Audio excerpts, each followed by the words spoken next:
はい、どうも、料理人 VTuber の高見仁でございます。ということでね、今回ご紹介する料理はこちら。はい、ムールマリニエールでございます。このね、マリニエールっていうのが、漁師風なんてね、意味もあったりとか、船乗り風とかっていうようなね、意味合いにはなってくるんですけども、こちらの料理、どちらの方の料理になるかっていうと、せーの、ドン。はい。フランス北西部のですね、大西洋沿岸地域ですよね。特にブルターニュとかノルマンディ、そしてですね、地続きに接隣するこのベルギーですよね。この地域にね、またがって、この誇り高いですね、郷土料理になっていったっていうところにあるんですよね。で、今回は、現地のブラッスリーの、もうこう絶対的な定番スタイルである、このムールフリットとして、正当なね、じゃがいものフリットをそういった形でこう仕上げさせていただきます。はい。ただしですね、今回はこの大西洋のテロワールに敬意を表したある特別な仕掛けを用意したいなと思いますので、早速ね、作り方の方行ってみましょう。それじゃあね、皆さんのグラフィックボードの方をインフィニティにします。じゃあいきますよ。せーの、ドン。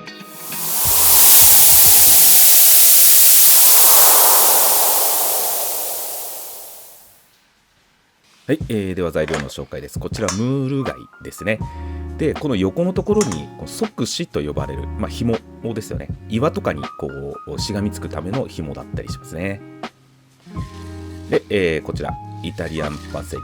セロリ、そしてパセリの茎ですね。で、こちらがエシャロット。で、本来ニンニクは使いません。ですけども、ちょっと今回はある理由からニンニクを使わせていただきます。後ほど詳しく解説しますね。で、これがうちの実家のニンニクです。大きいですよね。今回はね、この実家のニンニクをちょっと使わせていただきます。で、白ワインですね。ちょっとミュスカデがなかったので、今回はちょっとボルドー使わせていただいております。で、こちらバター、そしてじゃがいもご用意ください。で、こちらがタイムとロリエですね。ご用意ください。で、それらの香草類はこちらのね、袋に全部入れて、ブーケガルニを作っていきます。こんな感じですね。で、じゃがいもの方は1センチの棒状にしていきます。こんな感じでカットしていきまして、こんな感じに仕上げていただけば OK です。で、それを水につけて表面のね、でんぷん質をまずここで取っていきます。で、ニンニクは潰すだけ。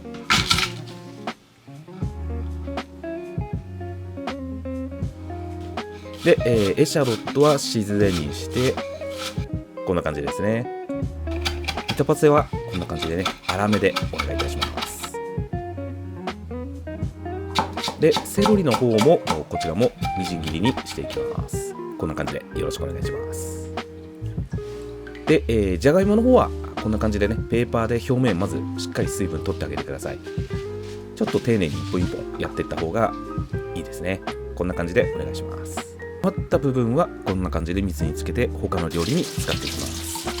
ではね、ムール貝の方なんですけども、こんな感じでね、紐を蝶つがいの逆の方向に向けて引っ張ると取れていきます。で、表面の汚れを取っていきます。まず紐を蝶つがいの逆側に引っ張るとこうやって取れて、で、表面の汚れを取っ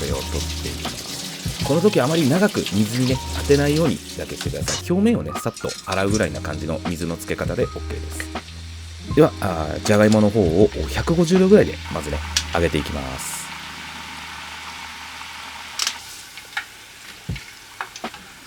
ではこんな感じでまずしっかりね火を通してください。ではいよいよムール貝の方に火を入れていきます。まずバター入れていきます。で、エシャロット。まずね、香りを出るぐらいまで優しく炒めてあげまして、そこにセロリですね。で、さっとね、合わせていただいて、で、そこに潰したニンニク。これはね、香りを優しく出すために潰してるっていうのと後入れです。で、いよいよムール貝を入れていきます。で、入れましたら、軽くまず混ぜてあげてください。で、しっかりね、混ざり合わさりましたら、ここで一気に強火にします。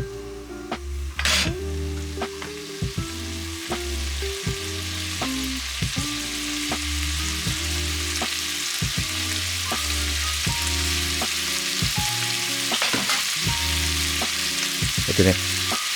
強火になって香りがふわっとこうね出始めましたら、そこで、白ワインを入れます。この時ケチった入れ方はしない方がいいです。しっかり入れてあげてください。でブーケガルニを入れます。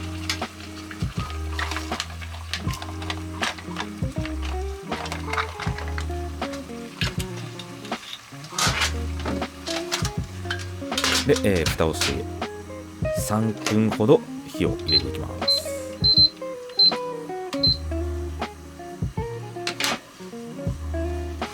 では一度揚げたポテトの方なんですけども、これを180度で、一気にねもう仕上げちゃいます。でその間に3分経ちましたので、こちらのムール貝様子見ましょう。いいですね。ちゃんと口が開いていれば OK です。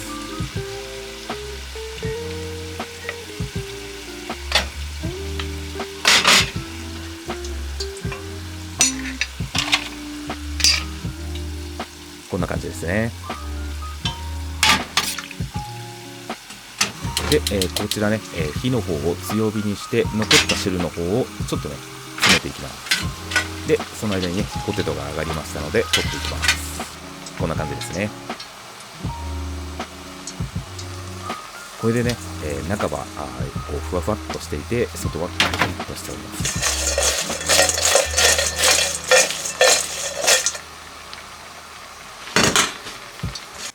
で、このね軽く詰めたこのねムール貝の汁を全体にしっかりかけていきます。で板パセも最後にわっとね振りかけて OK です。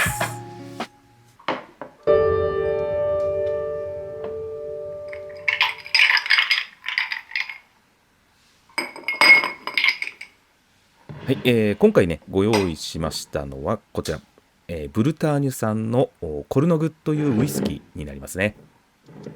ピーテッドシングルモルトのウイスキーになりますね。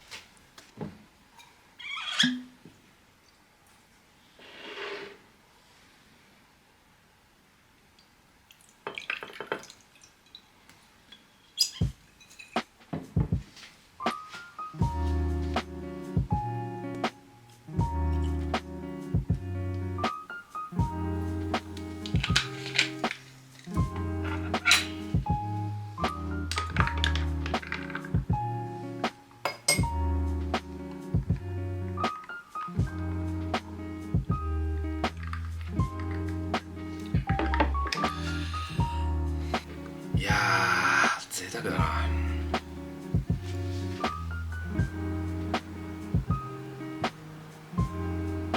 では実食です。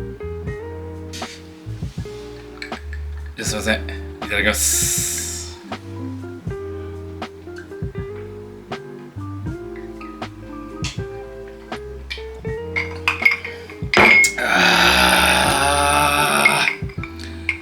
最高っすね。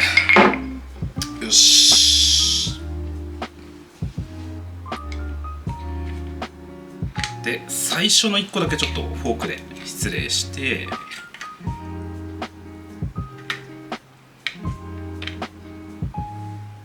これね、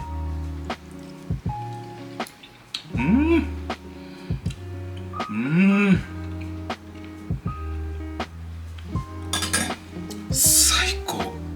きた。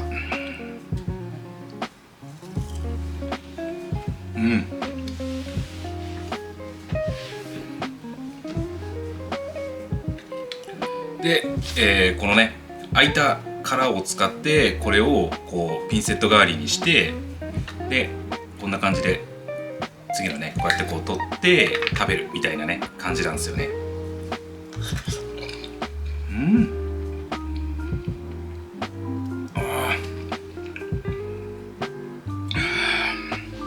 すいません、ちょっともう一杯いかしてもらいます。失礼します。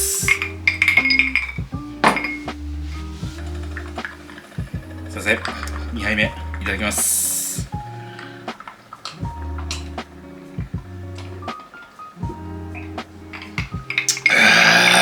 ごちそうさまです。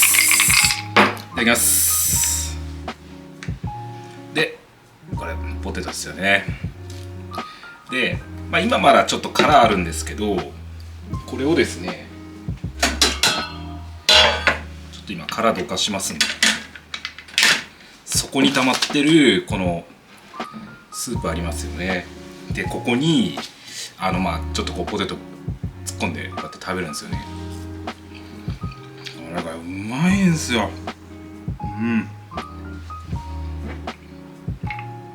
いいっすかね。ちょっと3杯目いかしてもらいます。いただきます。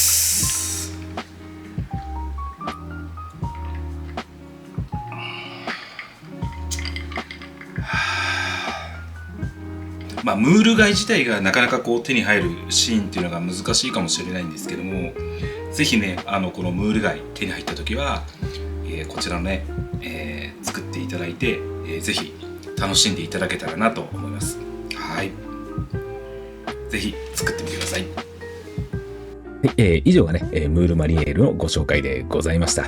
ここからはね、専門的なお話をさせていただきたいなと思いますので、お付き合いのほどよろしくお願いします。まずね、このムール貝なんですけども、鮮度の良いものを選ぶっていうところですよね。で、これはもう単純に口が開いてたりとか割れているっていうものはこう避けていただきたいなというところです。で、こちらのムール貝洗い方に関しましては、まずこう長時間水につけるっていうことだけは避けてください。これをやってしまうと浸透圧で希釈されてこう味が薄まっちゃうっていうところがあるので、流水でね、こう表面をさっとね真水で洗うぐらいにしていただいてっていうところになってきます。で、こちらですね、死んだムール貝もし、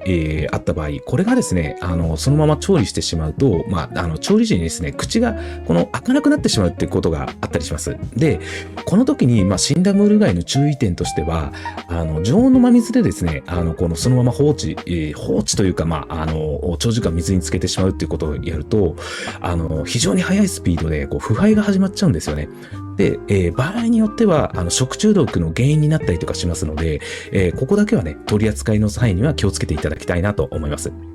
でですね、今回仕入れたムール貝は非常に綺麗だったんですね。多分これ向こうの業者さん、業者さんから仕入れてるんですけども、向こうの業者さんの方で掃除してくれたのかなというぐらいのレベルで綺麗だったんですけども、これですね、本当に若い時はですね、ものすごい量のムール貝を洗ってたりしたのが、若手時代の、仕事の一つだったりはするんですけども、あんまりにも大変だったので、ちょっとね、こっそり金沢市使って先輩たちに見つかんないようにやってたんですけども、見事に見つかってしまって大目玉食らったことがありますので、金沢市はね、絶対使わないでください。もちろん異物混入っていうところもあったりはするんですけども、ああいったね、スコッチブライトなんかをね、使ってやると非常にやりやすいですよっていうところになってきます。はい。次はね、このムールマリネールのこの歴史背景なんかのお話をさせていただきます。で、こちらね、単純なその酒蒸しというところで認知してもらいたいっていうところではなくて、実はですねここにはすごい深い歴史があったりします。で、漁師さんたちの知恵だったりとか、このね、特殊な養殖技術の発見だったりとか、あと周辺国のね、交友関係、融合していくっていうところの歴史的背景の非常に見事な結晶の料理だったりします。じゃあ一つ一つお話ししていきます。まずですね、語源と定義っていうところで、このマリニエール、船乗り風とか漁師風なんていう意味合いになってくるんですけども、このアラマリニエールっていう言葉なんですが、本来は漁師さんとか船乗りさんたちがこの身近な食材で食べるまかない料理を指すっていうところが由来だったっていうところなんですが、これがですね、エスコフェイさんによって体系化される中で、マリニエールっていう名称自体が厳格な定義を持つようになりました。で、どういうことかっていうと、まず主体がこのねムール貝、アサリだったりはするんですが、今回はねこのムール貝を指します。で、使う液体の方は必ず辛口の白ワインであること、そして香味野菜はエシャロットのみじん切り、そしてバター、パセリっていうところですね。で、厳格にマリニエールっていうものにはニンニクは使いません。はい。なんですけども、これらの要素から、逸脱した例があったりします。それは生クリームを加えるノルマンディー風だったり、トマトを加えるこのプロバンス風だったりは分類されるんですけども、マリニエールっていう言葉は使わなくなります。次にですね、この部署養殖っていうものの、発見っていうところなんですよね。で、この部署っていうのは、フランス語で木の杭ですよね、になるんですけども、これがですね、かなり古い歴史がありまして、1236年ですね、アイルランド人の方がですね、フランス西部のですね、ポワ島の、シャナント地方の方ですよね。こちらの方に、船が難破して漂白したっていうところがあるんですけども、なんとかね、食い延びるために、この遠浅の海に打ち込んだですね、この沖食いのところにですね、大量のムール貝が、付着しているところを、見つけたわけですよね。で、これがですね、この部署養殖の始まりだとも言われてます。で、この手法によって、何が一番のメリットかっていうと、本来このムール貝っていうのは海底の泥に結構深く、沈んでいる貝だったりはするんですけども、砂抜きが不要になります。ですので、これによってですね、安定して供給できるようになるっていうところで、このね、ムールマリエールが、このね、ブルターニュ地方にこう広がっていって、この原型が確立していくっていうこうね、物語があったりします。はい。で、そこから、このね、18世紀、19世紀ですよね。ここら辺からですね、鉄道網だったりとか、交通網がどんどん発達していって、ブルターニュ、ノルマンディーのこの沿岸で食べられた漁師より、以前、お話ししました、コトリアードなんかも、そうなんですけども、これがですね、安価に、このね、手に入るっていうところで、この新鮮なムール貝が、パリの台所、レアル地方市場なんかにこう運ばれるようになっていくわけなんですよね。で、安価でありながら、この貝から出るこのね、濃厚なエキスがですね、このパリのブラッセリーでも大ヒットしたんですよね。で、そこから、このね、ムールフリットがこう誕生していくっていう、この次の流れになってくるんですね。で、このね、ノルマンディーだったり、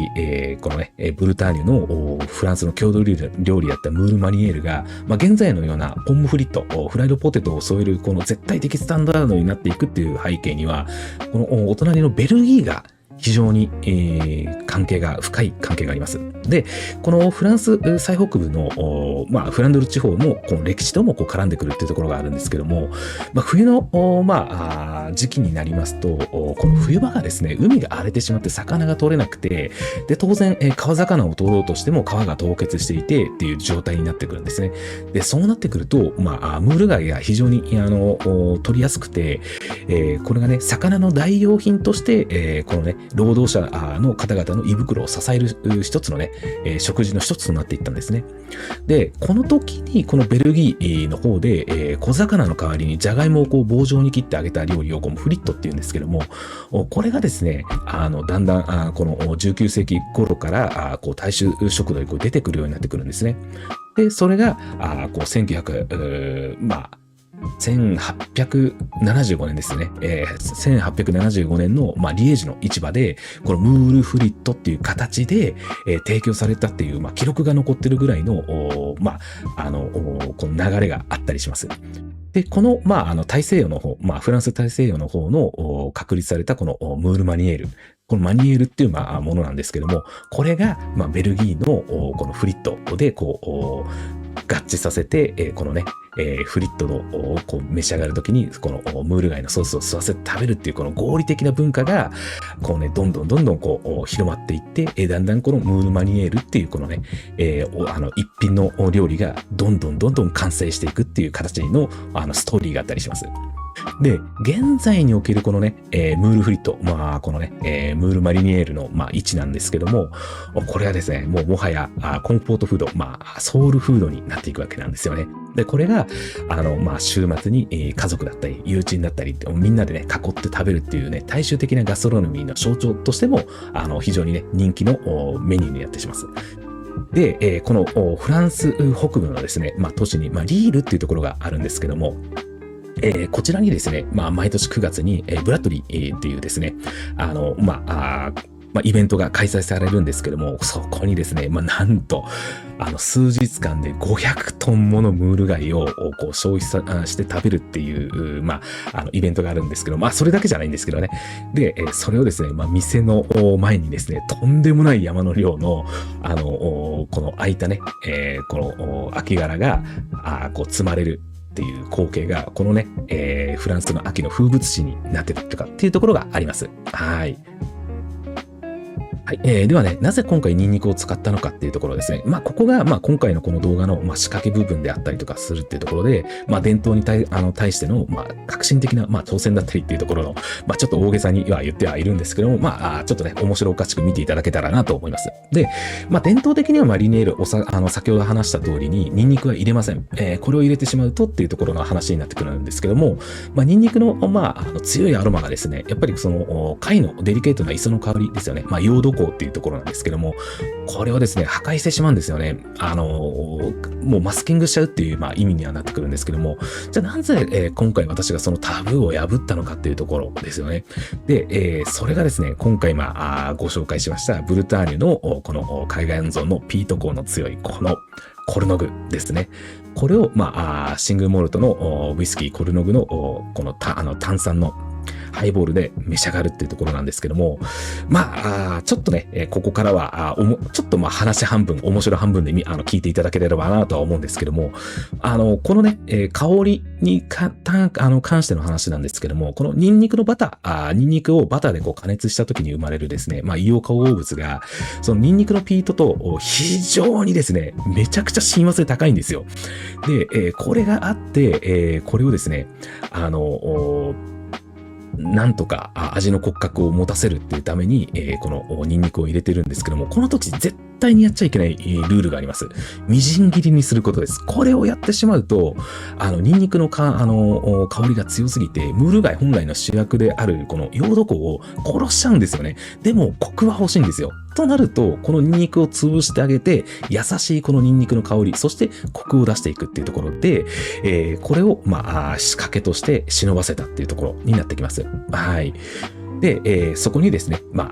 このブルターニュ産の潮風たっぷり、このね、ピート香があるこのウイスキーを合わせるっていうところに、これを、ハイボールに仕上げたっていうところで、このね、口の中のバターをガツンと洗い流して、で、このね、心地よいね、海の風味を感じられるなんてね、ことは、いうところの、構築だったりはするんですけども、偉そうに語ってますけども、正直ね、ここら辺は、全部理解した上でセレクトしてるっていうのはあります。ただ、本音を言えば、正直言って、うまいものを食って、うまい上質なお酒を楽しむのに、難しい理論はもう本当に後にして、自分的にはこれがうまいからやる、ただそれだけだったりするっていうところはあります。はい。で、ちょっとね、最後は冗談めいて言ってはいるんですけども、ビールとかですね、ハイボールで楽しむなら、ニンニクは入れる方が、これはね、ムールマリネールは楽しめると思います。で、逆に、ワインで楽しみたいっていう場合は、ニンニクは絶対に入れない方がいいです。ここはもう伝統的な作り方の方が、ワインとの相性はバッチリ合います。ぜひお勧めいたします。はい。以上がムールマリネールのご紹介でございました。こちらのね、ムール貝。日本では紫貝っていう名前でね、流通していることがありますので、もしね、見かけましたら、鮮度のいいものを見つけましたら、ぜひね、こちらのムールマリネールお試しください。私ね、今回は、コルノグご用意させていただきました。で、こちらコルノグで、ハイボールにするっていうのはなかなかね、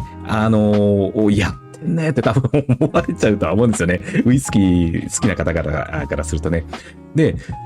普段私ウイスキーの方は、基本的にトワイスアップでしか飲まないんですよね。今回はムールマリネールに合わせて、このハイボールにしてるってところはあるんですけども、やっぱりウイスキーの飲み方として私が好きなのはトワイスアップで、このね、パッとね、香りが広がる瞬間のね、合わせるところがやっぱりこのウイスキー飲む時の美学なんてね、自分で勝手に思いながら飲んでたりはします。はい。はい、いつもね、ハイプでの応援、そして、皆様からの熱いコメント、いつもね、ありがとうございます。皆さんのね、本当に、こう、まあ、ご指摘というか、このコメント欄見させていただいて、やっぱり皆さん、非常にね、勉強されてる方がすごい多いですし、逆にね、この、すごいクリエイティブな発想を持ってる方っていうのも、非常に多いなと思って、いやー、本当に皆さん料理好きなんだなっていうのをすごいビシビシ感じております。なんかね、やっぱり、なかなかね、そういうこのお話をする機会っていうのは、なかなかね、やっぱり料理人でも本当にこう、現場で話すってことがなかなかなくて、で、こういった形でこうね、コメント欄で皆さんとね、こういう熱い語りができるっていうのも、なかなか一つ、熱い場だな、なんて思って、楽しませていただいております。引き続きね、皆さんからのハイプでの応援、熱いコメント、高評価、チャンネル登録よろしくお願いします。それではね、皆さん、また次の動画でお会いしましょう。またね。バイバイ。